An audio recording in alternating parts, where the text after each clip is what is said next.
नमस्कार दोस्तों, मैं लगातार जो है बिहार ज़मीन सर्वे का जो वीडियो है वो बनाकर जानकारी देता रहा हूं।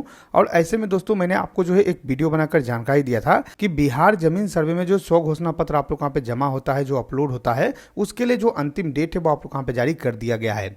सबसे पहले अगर आप लोग को पता नहीं है कि 100 घोषणा पत्र होता क्या है, तो 100 घोषणा पत्र जो है कुछ इस तरीके का एक फॉर्म होता है जो कि भरकर जो है सभी जितने भी रैयत हैं, यानी कि हर एक जमीन मालिक को यहाँ पे जमा करना आवश्यक है। सभी के लिए जो है ये आप लोग यहाँ पे जमा करने के लिए बोला गया है। उसके साथ साथ यहाँ पे जो है आप लोग एक बंसावली का फॉर्म दिया हुआ है, इस फॉर्म को भरकर भी आप लोग वहाँ पे जमा करना होगा। तो मैंने आपको वीडियो बनाकर जानकारी दिया था कि जमीन सर्वे का जो आप लोग का अंतिम डेट रखा गया है फॉर्म जमा करने का, वो मार्च तक रखा गया है। मार्च तक आप लोग यहाँ पे जो फॉर्म है उसको यहाँ पे जमा कर सकते हैं और उसके बाद आप लोग का जो आवेदन है उसको यहाँ पे बंद कर दिया जाएगा। अब फॉर्म जमा करने का भी दो प्रोसेस रहता है, एक आप लोग का ऑनलाइन होता है, एक आप लोग का ऑफलाइन होता है।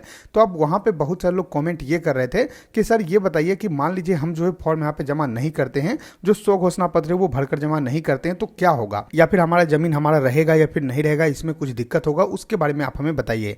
तो आज मैं आप लोग को बताने वाला हूं कि अगर मान लीजिए आप लोगों ने 100 घोषणा पत्र जमा नहीं किया है या फिर मार्च तक भी आप लोग जो है 100 घोषणा पत्र जमा नहीं करते हैं, तो ऐसे में क्या क्या दिक्कत आप लोग वहां पे हो सकता है वो मैं आप लोग वहां पे बताता हूं। सबसे पहले दोस्तों यहाँ पे देखिए कुछ इस तरीके का फॉर्म होता है। इस फॉर्म को आप लोग वहां पे भरकर जमा करना होता है, जिसमें कि आप लोग का जो जमीन का डिटेल है वहां पे देना होता है और आपके जमीन के जितने भी हिस्सेदार हैं उनका डिटेल आप लोग वहां पे देना होता है।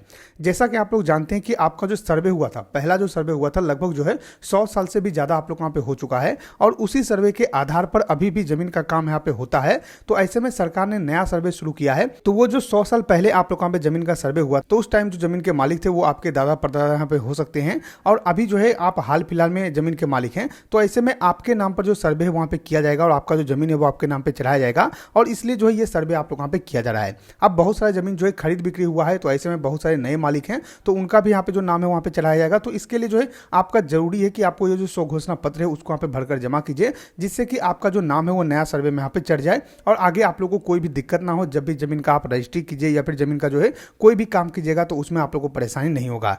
तो इसलिए जो है ये सर्वे फॉर्म आप लोग यहाँ पे भरने के लिए बोला गया है। अब मान लीजिए कि आप लोग ये जो सर्वे फॉर्म है वो भरकर जमा नहीं करते हैं, तो दिक्कत क्या होगा। तो सबसे पहला तो दिक्कत ये होगा दोस्तों कि अगर आप जो है सर्वे फॉर्म भरकर जमा नहीं करते हैं, तो ऐसे में आप लोगों ने जो नया जमीन खरीदा है उसका जो खतियान है वो आप लोग का हो सकता है कि पुराने मालिक के नाम पे यहाँ पे बन जाए, क्योंकि बहुत सारे ऐसे लोग हैं जो कि जमीन तो खरीद लिए हैं लेकिन उसका दाखिल खारिज यहाँ पे नहीं करवाए हैं। तो ऐसे में हो सकता है कि आपका जमीन का जो यहाँ पे खतियान है वो जो है पुराने मालिक के नाम पे बन जाएगा और हो सकता है कि कोई व्यक्ति यहाँ पे क्लेम कर देंगे, उनके परिवार के कोई वंशज यहाँ पे क्लेम कर देंगे तो उनके नाम पर वो जमीन हो जाएगा। तो ये परेशानी सबसे पहले यहाँ पे होने वाला है। दूसरा दिक्कत ये होने वाला है दोस्तों कि अगर मान लीजिए आप सर्वे नहीं करवाते हैं तो आपका जमीन सरकार लेगी नहीं, कोई आप लोग का जमीन का कब्जा नहीं करने वाला है, लेकिन आपका जमीन का जो यहाँ पे कागजात रहेगा वो पुराना यहाँ पे डिटेल रहेगा। जैसे कि आपके दादा के नाम पे जमीन है या फिर आपके परदादा के नाम पे जमीन है, तो नया जो आप लोग का सर्वे बनेगा 2025 में, जो सर्वे आप लोग का कंप्लीट होगा, उस सर्वे में भी आपका जो जमीन हो वो आपके दादा या फिर परदादा के नाम पे रह जाएगा। तो ऐसे में जब भी आप लोग यहाँ पे जमीन रजिस्ट्री करने जाइएगा तो उसमें आप लोग को दिक्कत हो सकता है, क्योंकि सरकार ने बोला है कि जमीन का रजिस्ट्री उसी के नाम से होना चाहिए जिसके नाम पे जमाबंदी है। तो जमाबंदी जो है वो आप लोग वहाँ पे ट्रांसफर नहीं होगा, आपके नाम पे नहीं चढ़ेगा। और ऐसे में जो पुराने मालिक थे, आपके दादा होंगे, परदादा होंगे, जो भी रहेंगे, उन्हीं के नाम पे आपका जो जमीन है वहां पे रह जाएगा। तो ये जो है दिक्कत यहाँ पे होने वाला है। उसके अलावा आपका जमीन का जो है कोई भी दिक्कत यहाँ पे नहीं होने वाला है, आपसे कोई जमीन छीनेगा नहीं, कोई जमीन यहाँ पे आपका अलग नहीं होगा, ये सब दिक्कत नहीं होने वाला है। लेकिन अगर आप लोग को लगता है कि किसी जमीन में जो है कोई प्रॉब्लम है, कोई दिक्कत है, तो आप जरूर जो है सर्वे करवाइए, क्योंकि सर्वे अगर आप लोग वहाँ पे हो जाएगा तो नया सर्वे लिस्ट में आपका नाम चढ़ जाएगा, नया खतियान आप लोग वहाँ पे बन जाएगा, तो आप लोग का जो प्रॉब्लम है वहाँ पे सोल्व हो जाएगा।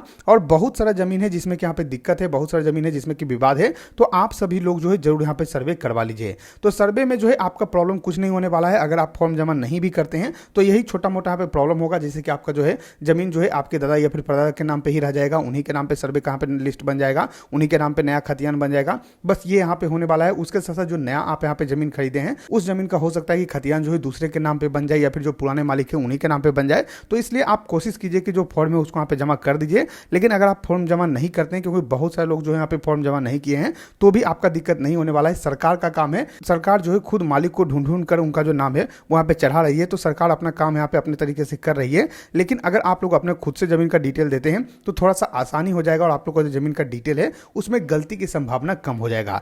वैसे सर्वे तो होगा ही होगा और आपके नाम पे जमीन हो सकता है कि चढ़ा भी दिया जाए, क्योंकि यहाँ पे जब भी अमीन नापी के लिए आएंगे तो जरूर पूछेंगे कि अभी जो है इसके मालिक कौन है। तो इस तरीके से जो है आपका जमीन आपके नाम पे चढ़ सकता है, लेकिन उसमें जो है कुछ दिक्कत हो सकता है, कोई गलत जानकारी दे देंगे कि इतना कट्ठा जमीन है, इतना कट्ठा जमीन है, तो उसमें जमीन का रकबा जो है वो आप लोग वहाँ पे गलत हो सकता है। तो कोशिश कीजिए कि आप लोग जो फॉर्म है उसको वहाँ पे जमा कर दीजिए। तो सारा कुछ मैंने आप लोग वहाँ पे बता दिया है। आशा करते हैं कि आपको वीडियो पसंद होगा। गरीब वीडियो पसंद आता लाइक वीडियो सब्सक्राइब कीजिए हमारे चैनल को, साथ ही शेयर कीजिए ताकि और भी लोग को जानकारी मिल सके। हम मिलते हैं आपको अगली वीडियो में, तब तक के लिए धन्यवाद।